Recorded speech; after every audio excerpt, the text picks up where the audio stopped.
কোন দক্ষিণপন্থী, কোন স্বৈরতন্ত্রী, কোন ফাসিস্ট কখনো ভুল স্বীকার করে না। বামপন্থীরা পারে, কারণ তারা সত্যের পথে থাকে। ওসব ভুজুং বাজুং দিয়ে চলে না, ওসব ডহর বাবুকে খোঁজা হয় না। সোজা কথা বলি, চোরকে চোর বলতে, গুন্ডাকে গুন্ডা বলতে, সাম্প্রদায়িককে সাম্প্রদায়িক বলতে, দুর্নীতিবাজকে দুর্নীতিবাজ বলতে, ভাওতাবাজকে ভাওতাবাজ বলতে বামপন্থা কখনো ভয় পায়নি, কখনো ভয় পাবে না। আর এখানে যারা জড়ো হয়েছেন তারা ভয়কে জয় করে এসছেন। একবার যদি ভয়কে জয় করা যায়, রবীন্দ্রনাথের ভাষায়, যাকে আপনি ভয় করছেন সে আপনার চেয়েও বেশি ভীরু, পথ কুকুরের মতো লেজ গুটিয়ে পালাবে। এই যে ইনসাফ যাত্রা যেদিন শুরু হয়েছিল তার আগের দিন কোচবিহারে যুব কর্মীদের উপর আক্রমণ হয়েছিল, কিন্তু অন্যায়ের বিরুদ্ধে ন্যায় প্রতিষ্ঠার জন্য, ইনসাফের জন্য, হকের জন্য, অধিকারের জন্য লড়াই করেছে। আসলে হক চাইতে হলে ধক লাগে। ডিওয়াইএফআই পশ্চিমবঙ্গ রাজ্য কমিটি সেই ধক দেখিয়েছে। আর তবেই শ্রমিক, কৃষক, মেহনতি মানুষ, ছাত্র, মহিলা, কর্মচারী, পেনশন যারা প্রাপক, গৃহবধূ, এমনকি কিশোর কিশোরী শিশুরাও এগিয়ে এসছে, স্বাগত জানিয়েছে। কেন? এটা কি শুধু ডিএফ এর জন্য? এটা কি শুধু ইনসাফ যাত্রার জন্য? এটা কি শুধুমাত্র ধ্রুবজ্যোতি, মীনাক্ষী, কলতানদের জন্য? এটা কি শুধু এই যারা ঘর বাড়ি ছেড়ে দিয়ে হাঁটলো তার জন্য? তা নয়। রাজ্যের মানুষ বীতশ্রদ্ধ হচ্ছে, রাগান্বিত হচ্ছে। এই চুরি, এই জোচ্চুরি আর এই মিথ্যাচার দেখে তাদের হক মারছে যারা। ঘরের টাকা, আবাসনের টাকা, 100 দিনের কাজের টাকা, কালভার্টের টাকা, রাস্তার টাকা, মিড ডে মিলের খাদ্য, রেশনের খাদ্য, আইসিডিএস এর খাদ্য যারা চুরি করছে, রাজ্যের মানুষ তাদের শাস্তি চাইছে। আর এই যৌবনকে দেখে তারা মনে করেছে, হ্যাঁ বাবা তোমরাই পারবে, শুধু তোমরা এক কাট্টা হও। যারা মনে করেছিল নবান্নের অন্যায় অত্যাচারের বিরুদ্ধে 56 দাঁড়াবে, কেউ কেউ এখন বলছে 56 সাথে হবে না, তো 356 লাগবে। আমরা বলি 56 নয়, 356 নয়, 3056 নয়। যদি আপনারা মুষ্টিবদ্ধ হাত আকাশের দিকে তুলে ধরেন, জোরসে যদি স্লোগানটার জন্য গলা মেলান, মাটিতে পা রেখে মাথা উঁচু করে বাঁচার শপথ নেন, আর জাত পাত, ধর্ম, বর্ণ, ভাষা, উত্তর দক্ষিণ, মন্দির মসজিদ, এই সবার ঊর্ধ্বে উঠে যে এক কাট্টা হন এই বাংলাকে বাঁচাতে। আমাদের কৃষ্টি, আমাদের সংস্কৃতি, আমাদের ভাষা, আমাদের শিল্প, আমাদের কৃষি, আমাদের কলকারখানা, আমাদের রাস্তাঘাট, আমাদের স্কুল, কলেজ, হাসপাতাল, স্বাস্থ্যকেন্দ্র, আমাদের ঘর, আমাদের মা বোনেদের ইজ্জত, আমাদের সম্প্রীতি, আমাদের ঐক্য, আমাদের ঐতিহ্য, আমাদের ইতিহাসকে আমরা রক্ষা করার জন্য যদি শপথ নিই, এক কাট্টা হয়ে এই বাংলাকে বাঁচাতে কোনো হিল্লি দিল্লি লাগবে না। বাংলার মানুষ কাফি আছে, বাংলার যৌবন কাফি আছে। হবে তো লড়াই, হবে লড়াই, হবে লড়াই। আমি পেছন ফিরতে পারছি না, কিন্তু পেছনে অসংখ্য মানুষ আছে। আমি মীনাক্ষীকে বলছিলাম এটা 360 ডিগ্রি মঞ্চ করতে হবে ব্রিগেডে। অনেক মিডিয়া বলছিল দক্ষিণে মঞ্চ হবে না উত্তরে হবে, সোজা হচ্ছে না উল্টো দিকে হচ্ছে। আসলে ব্রিগেডে আজকে 4 দিকে জনসমাগম হয়েছে। 31শে আগস্ট খাদ্য শহীদ দিবসে আমরা বামফ্রন্টে যখন জমায়েত করছিলাম, প্রচণ্ড বৃষ্টির মধ্যে মানুষ দাঁড়িয়েছিল, পেছনের কাপড় আমাদের খুলে দিতে হয়েছিল, কারণ সামনে যত জমায়েত ছিল পেছনেও তত জমায়েত ছিল। এখানে এরা এমন লাল তারা লাগিয়েছে যেটা চট করে খোলা যাবে না। সভাপতি ছিল ধ্রুব, আর ডিওএফের সাদা ঝান্ডার মধ্যে লাল তারা আছে।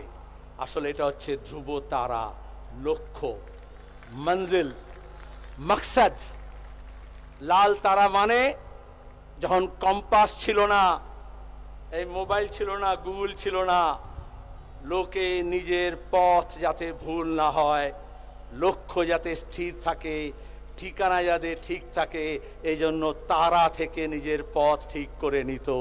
আজকেও বাংলার যৌবনকে তার লক্ষ্যকে ঠিক রাখার জন্য এই লাল তারাকে মনে থাকবে তো। আর সে পথেই আপনারা এগিয়ে যাবেন। যারা পথে হেঁটেছে তাদেরকে সেলাম জানালাম, কিন্তু পথে যারা পাথেও দিল, রসদ দিল, দুহাত উজাড় করে তিল তিল করে জমানো টাকা, খাদ্যের যোগান দিল, রাস্তায় রাতে থাকার ব্যবস্থা করলো, সব অংশের মানুষ তারা জানান দিলেন, লড়াই জারি রেখো কমরেড। আর এরা মীনাক্ষী ধ্রুবরা এখানে বলল, লড়াই জারি থাকবে। ইনসাফ যাত্রা ব্রিগেডে এসে শেষ হয়নি। ব্রিগেড থেকে নতুন শপথ নিয়ে গ্রামে গঞ্জে, পাড়ায় মহল্লায়, বুথে, অলিতে গলিতে, আলপথ বেয়ে, সাঁকো পেরিয়ে এই ইনসাফের লড়াই জারি থাকবে। থাকবে তো? এই যৌবনের দূত আসলে বাংলায় যে ভূত গ্রাস করছে, সেই ভূতকে তাড়াতে হবে, তাই তো? আমরা ভূত তাড়ানোর জন্য ওঝা খুঁজছি না, ভূত তাড়ানোর জন্য যৌবনকে খুঁজছি। একটা প্রজন্ম, এই বাংলার একটা প্রজন্ম চাই। এই বাংলার পুনর্জাগরণ এই বামপন্থা ঘটাবে, এই শপথ আমাদের নিতে হবে। আর বাংলার পুনর্জাগরণ ঘটাতে হলে তার কল কারখানা, তার স্কুল কলেজ মাদ্রাসা, তার হাসপাতাল, তার রাস্তাঘাট, যার মাথায় ছাদ নেই তার ঘর, যেখানে রাস্তা পৌঁছয়নি সেখানে রাস্তা, যে ছেলেমেয়েরা স্কুলের বাইরে থাকছে তাদের জন্য বিদ্যালয়ের ব্যবস্থা, যারা চিকিৎসার সুযোগ পাচ্ছে না, কেন্দ্র এবং রাজ্য সরকারের জন্য ওষুধের দাম বাড়ছে, সরকারি ব্যবস্থা তছনছ হচ্ছে, তার জন্য নতুন ব্যবস্থা গড়ে তুলতে হবে। লাল ঝান্ডার মানুষ, বামপন্থা কোনো ফাঁকা আওয়াজ দেয় না। আমরা যা করেছি মানুষের সামনে আছে। ওই নীল সাদা রং করে আসলে ওরা আমাদের স্মৃতিকে ভুলিয়ে দিতে চেয়েছিল, গুলিয়ে দিতে চেয়েছিল। এখন সব ফিকে হয়ে গিয়েছে। মানুষের হাতে টাকা নেই, 100 দিনের কাজের টাকা নেই। পঞ্চায়েত নির্বাচনে বলল পিসি ভাইপো দিল্লি থেকে গিয়ে নিয়ে আসবো। আর আগে বল, যারা কাজ করলো তার টাকা কোথায় গেল, কত পেলে, কত খেলে, তার হিসেব বাংলার মানুষকে দিতে হবে। আর কেন্দ্র সরকার সে তো এসেই বলেছিল 100 দিনের কাজের আইন বাতিল করে দেব। পার্লামেন্টে মোদি বলেছিলেন গड्ढा खोलने का काम है, गड्ढा खोदने का। আর এখন সেই আইনটাকে বাতিল করার চেষ্টা করছে। বামপন্থীরা যখন সমর্থন করেছিল মনমোহন সিং এর নেতৃত্বে প্রথম ইউপিএ সরকার, তখন স্বাধীনতার পরে প্রথম কাজের আইন তৈরি হয়েছিল। এখানে যারা প্রাক্তনীরা আছেন, আমরা ডিএফআই জন্মলগ্ন থেকে লড়াই করছিলাম এই দাবি নিয়ে। কাজের অধিকারকে সাংবিধানিক স্বীকৃতি দিতে হবে। আমাদের দেশে অনেক ব্যাপারে আইন আছে, কিন্তু কাজের ব্যাপারে কোনো আইন হয়নি। যখন বামপন্থীদের কথা শোনে মানে এমন 100 জন এমপি পার্লামেন্টে ছিল, তখন প্রথম আমাদের দেশে এই 100 দিনের কাজের আইন তৈরি হয়েছিল। আসলে আমরা চেয়েছিলাম 365 দিন, সব হাতে, all able bodied human being, যারা কর্মক্ষম, যাদের দুটো হাত আছে, মাথায় মগজ আছে, বুকে বল আছে, दक्षता আছে, তারা সৃষ্টি করতে চায়। अगर हमारे नौजवानों के हाथ में काम दिया जाए तो जरूरत पड़ने से वो हिमालय के चट्टान तोड़ करके हर प्यासे इंसान के घर में पानी पहुंचा सकता है। तो तार জন্য নীতি লাগে। ওরা বলল নীতির দরকার নেই, দুর্নীতিতেই হয়ে যাবে। বিরিয়ানির প্যাকেট দিয়ে আর কিছু এদিক ওদিক করে দিয়ে বিলি বন্দোবস্ত করে তাতে আপনার একদিন যেতে পারে, কিন্তু জীবন গুজরান হয় না। আবার ভোট আসছে, নায়ক নায়িকা, গায়ক গায়িকা, খেলোয়াড়, আর সবচেয়ে বড় খেলোয়াড় নরেন্দ্র মোদী, তার সাঙ্গপাঙ্গ। এদিকে Mamata Banerjee helicopter, executive jet plane, AC pavilion, টেলিভিশনের মিডিয়ার দৌড়, সোশ্যাল মিডিয়া, দেশি বিদেশি সব টিম সবাই নিয়ে মাথা গোলানোর চেষ্টা করবে। এখানেই দাঁড়িয়ে বলবে কেউ কেউ, আচ্ছা এত লোক তো হলো, ভোটটা কোথায়? ভোট কোথায় জানেন না? পঞ্চায়েতের নির্বাচনে এই বাংলার মানুষ প্রথমে বলেছিল পুলিশকে চোর ধরো, জেল ভরো। পুলিশ চোর ধরলো না, চোরকে পাহারা দিল। আমরা বললাম গ্রাম জাগাও, চোর তাড়াও। গ্রাম জাগলো। বললো আপনি বাঁশের কথা বলছেন কেন, কাটারির কথা বলছেন কেন? সিপিএম নাকি বামপন্থীরা নাকি হাঙ্গামা করে দেবে। প্রতিরোধের স্পৃহা জাগাতে হয়, গুন্ডাদের দমন করার জন্য, চোরকে শাস্তি দেওয়ার জন্য।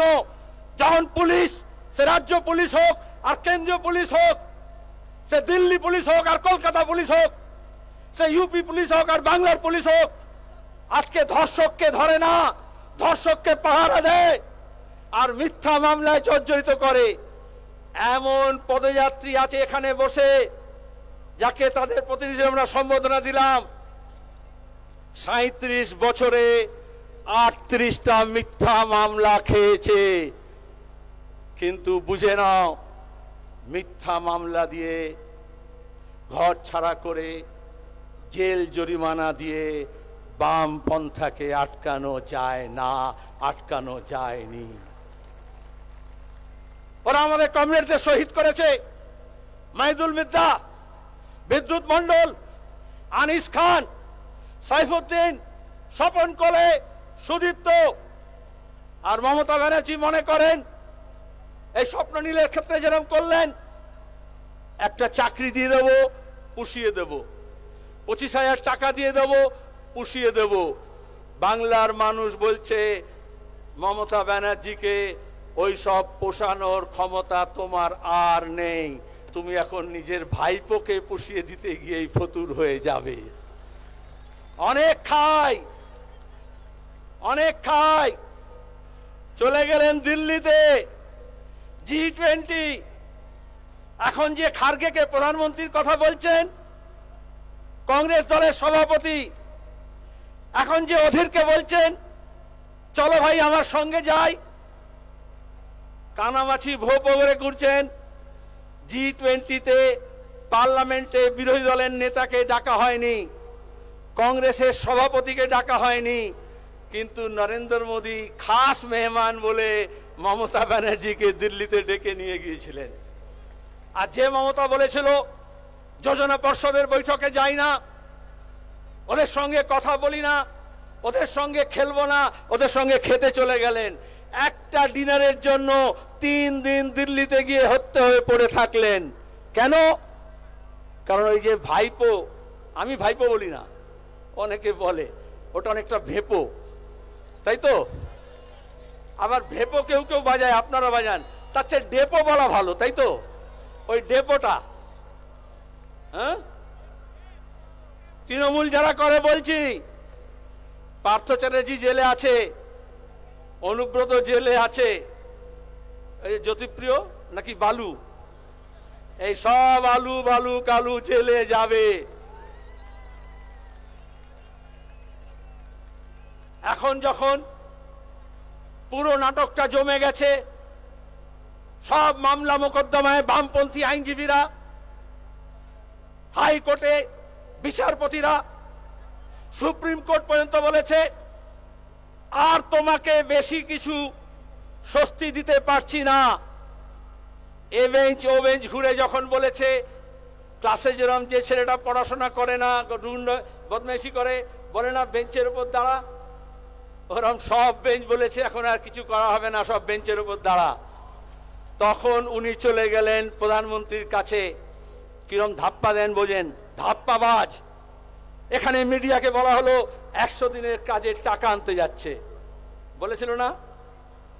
আর ওদিকে তলায় গিয়ে বলল দাদা পায়ে পড়ি রে, ভাইপোটাকে বাঁচা। আমরা সিজিও কমপ্লেক্সে গিয়েছিলাম, তারপরে দেখেছিলেন হঠাৎ ইডি সিবিআই পুরসভা নিয়োগে, খাদ্যের নিয়োগে একটু সচল হলো, ধরপাকড় শুরু হলো। তারপরে যে কেসেই বিদেশিনী বান্ধবীদের অ্যাকাউন্টে টাকা পাচার হয়েছে, এই বাংলার টাকা বেকার ছেলে মেয়েরা যারা শিক্ষিত, স্কুলে মাদ্রাসায় কলেজে বিশ্ববিদ্যালয়ে চাকরি করতে পারত, তাদের নিয়োগে দুর্নীতি হয়েছে। একটা কাকুর গলার স্বরে কিছুটা ধরা পড়েছে, লিপস এন্ড বাউন্সে কিভাবে দুর্নীতির টাকা ঢুকেছে। 6 মাস ধরে সিবিআই ইডি কাকুকে ধরে গলার স্বর বার করতে পারছে না। আমাদের বলেছিল মুখে লিউকোপ্লাস্ট লাগিয়ে রাখো, এখন ওদের নিজেদের গলায় এখন লিউকোপ্লাস্ট লাগিয়ে রাখার চেষ্টা করছে যাতে আওয়াজ না বেরোয়। আচ্ছা আপনি বলুন তো, ওই যে কেসিনাগের অঙ্ক হতো না পাটিগণিতে ছোটবেলায়, যদি একটা কাকুর গলার স্বরের স্যাম্পল নিতে 6 মাস লাগে, তাহলে একটা পিসির গলার আওয়াজ বন্ধ করতে কত মানুষ লাগবে?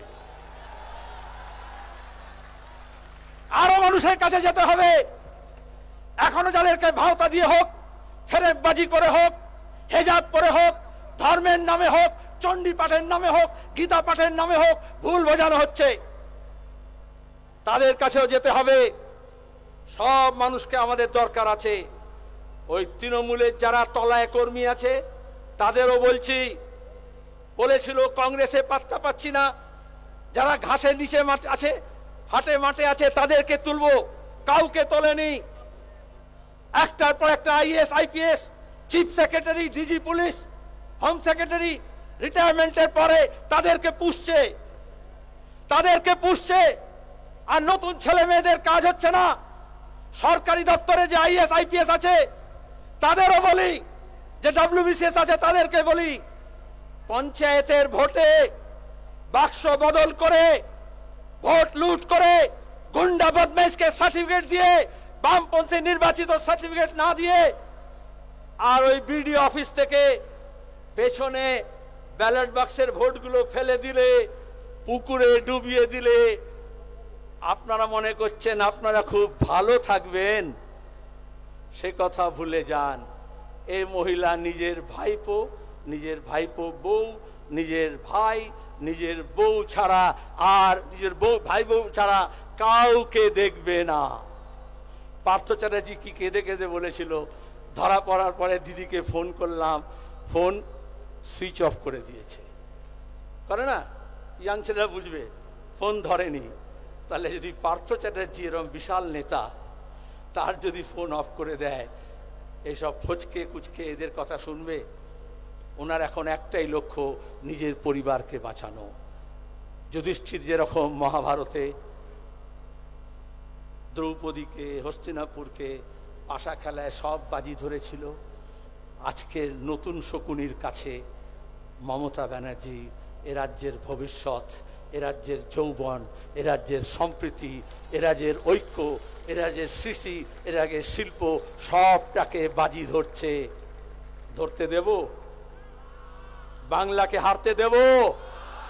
ভাইপোকে বাঁচানোর জন্য আর সোনা পাচারকারী আর টাকা পাচারকারীকে বাঁচানোর জন্য এই বাংলার ভবিষ্যৎকে আমরা লুট হতে দেব? তাহলে আমরাও তৈরি, জান বাজি নিয়ে আমরাই বাংলাকে বাঁচাবো। যদি বাংলা না বাঁচে, দেশ বাঁচবে না। 2 শতকের ইতিহাস, বাংলার নবজাগরণ, আমাদের শিল্প, বিজ্ঞান, সংস্কৃতি, স্বাধীনতা সংগ্রাম, দেহ চর্চা থেকে মনোচর্চা, মুক্ত বুদ্ধির চর্চা, পল্লী জীবন, সাংস্কৃতিক জীবন, রাজনৈতিক জীবন এই দেশকে পথ দেখিয়েছে। আজকে এই দেশকেও সামলাতে হবে। যারা দেশকে লুট করছে, বিমানবন্দর বেচছে, রেল বেচছে, পোস্ট অফিস বেচছে, ব্যাংক বেচছে, যারা আদানি আম্বানির সেবা করছে, তারা বাংলাকে বাঁচাবে না। আর এজন্যই আমাদেরকে যে দেশকে বাঁচাতে হয়, তার আগে বাংলার পুনর্জাগরণ দরকার। বাংলা ভবিষ্যতে দেশকে পথ দেখাবে। আমাদের সংবিধান, আমাদের সাংবিধানিক শাসন, আমাদের ধর্মনিরপেক্ষতা, আমাদের সংসদীয় গণতন্ত্র, আমাদের যুক্তরাষ্ট্রীয় কাঠামো, এই সবকে আমাদের বাঁচাতে হবে। এই সব নিলাম হচ্ছে। আর এজন্যই দক্ষিণ পন্থার এত বলবালা হয়েছে। ওরা বলেছিল লাল হটাও, দেশ বাঁচাও। লাল হটেছে কিন্তু দেশ বাঁচেনি। তাই দেশকে বাঁচাতে হলে আবার লালকে মজবুত করতে হবে। কিন্তু শুধু লক্ষ্য স্থির করলে হবে, শুধু লাল তারা দিয়ে হবে? এটা যা দেখছেন এ তো বীজতলা। যারা বাংলার চাষবাস জানেন, ধান চাষ জানেন, অনেকে জানে না দেশের, আমরা সরাসরি মাঠে গিয়ে ধান লাগাই না, আগে বীজতলা তৈরি করতে হয়, সেখান থেকে অঙ্কুরোদ্গম হয়, চারা তৈরি হয়, তারপরে আমাদের মায়েরা বোনেরা কোমর বেঁকিয়ে সেই চারাগুলোকে বীজতলা থেকে তোলেন, গোছা গোছা করেন, তারপরে মাটিতে গিয়ে ওটাকে আবার রোপণ করতে হয়, তারপরে অনেক সেচ দিতে হয়, অনেক জন্তু জানোয়ার থেকে বাঁচাতে হয়, অনেক আগাছা নির্মূল করতে হয়, তারপরে কাস্তেটাকে শান দিতে হয় যাতে নতুন ফসল ঘরে গোলায় তোলা যায়। তাহলে তারা তো স্থির হলো। আমার কৃষক ভাইদের বলবো, ক্ষেত মজুর ভাইদেরকে বলবো, বাংলার কিষানকে বলবো, হেই সামালো ধান হে, কাস্তেটা দাও শান হে। যদি কাস্তেটাতে শান দেন তাহলে ধানও বাঁচবে, ধানের দামও পাবেন, আর ওই বালুরা, চালকল মালিকরা আর ফোড়েরা আর তৃণমূলের দালালরা ধলতা করে দিয়ে আপনাদেরকে গলতায় ফেলতে পারবে না। ফসলের অধিকারের জন্য তেবাগা থেকে ভূমি সংস্কার লাল ঝান্ডা লড়েছে, কৃষক সভা লড়েছে, আবার লড়বে। হবে লড়াই। হাতুড়িটাকে ভুলবেন না। আজকের হাতুড়ি নানান ধরনের আছে। যারা কলম পিষছেন, যারা কম্পিউটারে কাজ করছেন, যারা মোবাইলে কাজ করছেন, যারা স্কুটার নিয়ে খাদ্য ডেলিভারি করছেন, ছুটছেন, যারা ওলা উবের চালাচ্ছেন, গিগ ওয়ার্কার যারা আছেন, যারা রাজমিস্ত্রি আছেন, যারা শাবল গাঁইতি নিয়ে কাজ করছেন, যারা নতুন মডার্ন মেশিনারি নিয়ে কাজ করছেন, এই সব হাতিয়ার চালায় কিন্তু মজুর মেহনতি মানুষ। হাম মেহনত কস ইনসান। তাই তো তার কোনো হিন্দু নেই, তার কোনো মুসলমান নেই।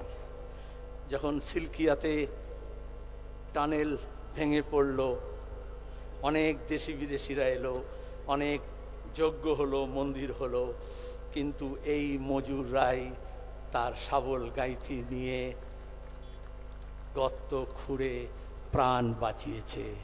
তাহলে আজকে যখন গোটা দেশের টানেল ধসে পড়ছে, এই দেশের মানুষকে কারা উদ্ধার করবে? সুতরাং শ্রমিক শ্রেণীকে, খেটে খাওয়া মানুষকে, হাতিয়ার ধরার লোকজনকে তার হাতিয়ারকে মজবুত করে ধরে এগিয়ে আসতে হবে, আর তারপরে লড়াই জোরদার হবে। এ কথা বলে আপনাদের সবাইকে ধন্যবাদ জানিয়ে আমি শেষ করতে পারতাম, কিন্তু যখন আপনারা শুনছেন দুটো কথা আরও শুনে যান।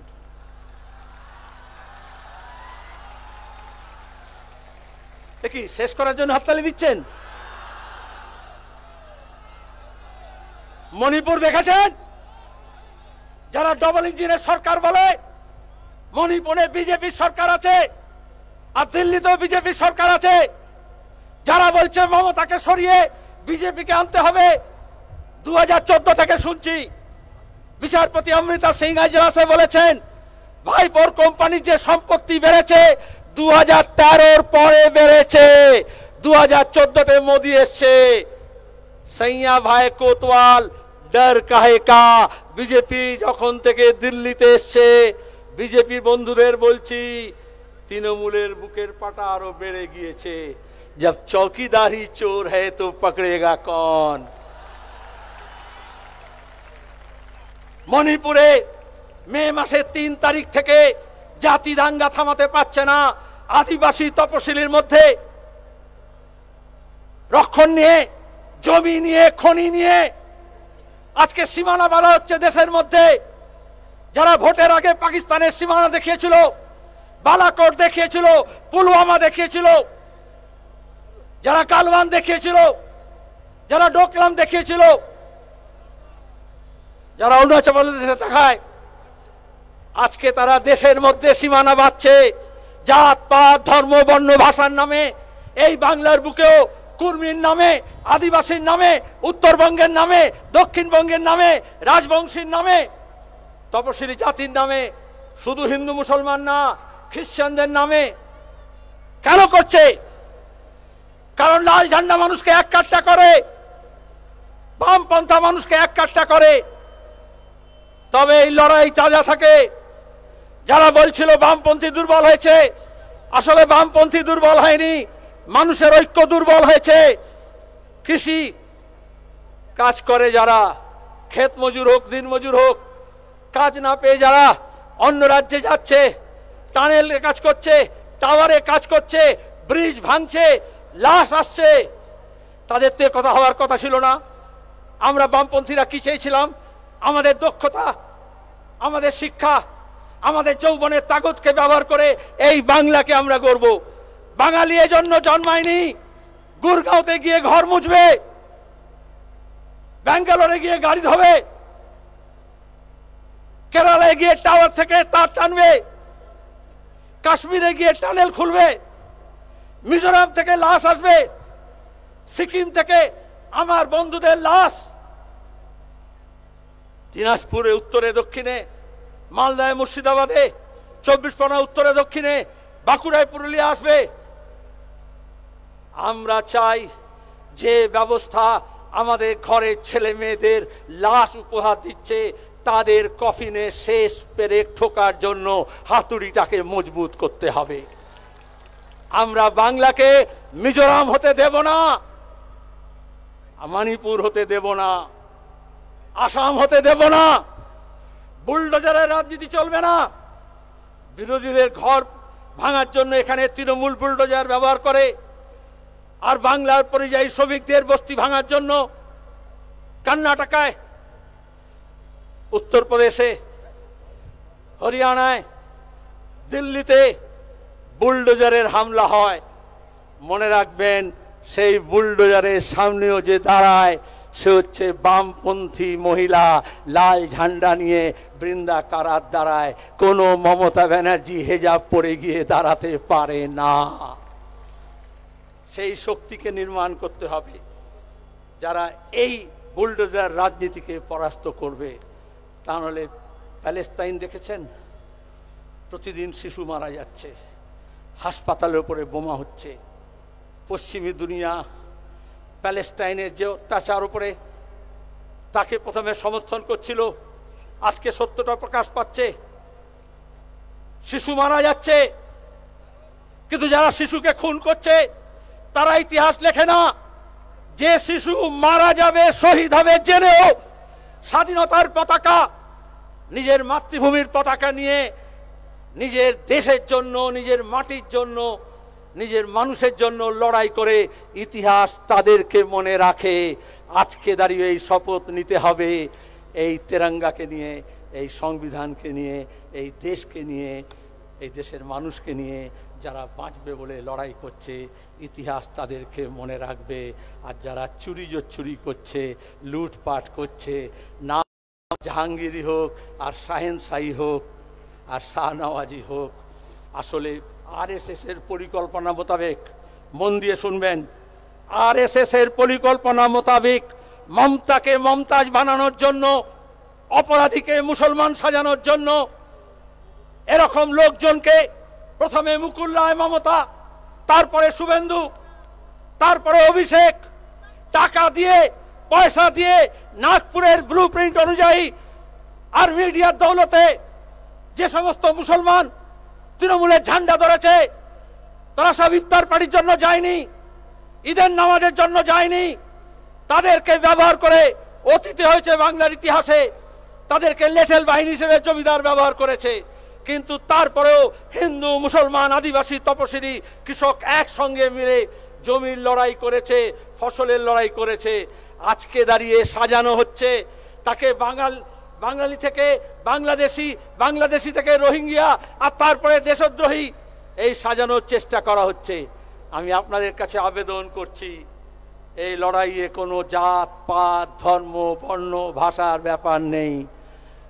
ভবিষ্যতের জন্য লড়াই, সবে ভবিষ্যতের কুড়ি ফুটেছে, শত ফুল বিকশিত হোক। আমরা সবাই মালির কাজ করব, আমরা সার দেব, কিন্তু এই লড়াইটা এখান থেকে, যেমন মীনাক্ষীরা বলল, পাড়ায় গিয়ে, মহল্লায় গিয়ে, বুথে গিয়ে আপনাদের আগলাতে হবে। আমরা পঞ্চায়েতে ট্রেলার দেখিয়েছি, লোকসভা নির্বাচনে ফাইনাল দেখাতে হবে।